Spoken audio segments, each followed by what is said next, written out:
Hello guys, and welcome back to the channel. Where today guys, I'll be showing you how to fade out audio in Bandlab.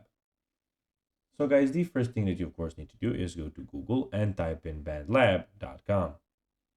After that, you just need to go and log into your profile or register to Bandlab if you haven't already done that, of course. But now guys, let's see what we actually have in front of us here. So as you can see in the left side of the screen, we have the trending, following, music and video. We have the liked posts, albums, and playlists. In the top side of the screen, we have the feed, the discover, services, library, and the search bar. But now guys, let's see how you can actually go and fade out audio in Bandlab. So it is pretty simple and you just need to go and follow these few steps to know how to do it in no time.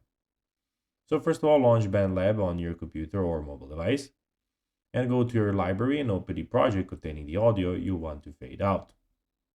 After that, click on the audio region you want to apply the fade out effect to.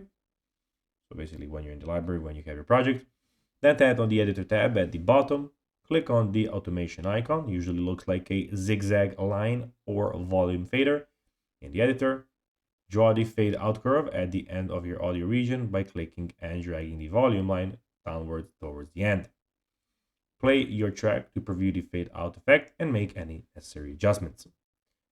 So guys, that will be everything for this video. I hope that you found this video informative and entertaining, guys. If you did, don't forget to like this video, share it, subscribe to the channel, and put the notifications on, as guys, this really helps us grow our channel. So if you have a few seconds, it will be pretty cool if you could do this for us. So guys, that will be everything for this video. I hope you enjoyed it. And guys, as always, I'll be seeing you in the next video on this YouTube channel. Until then, as always, bye guys.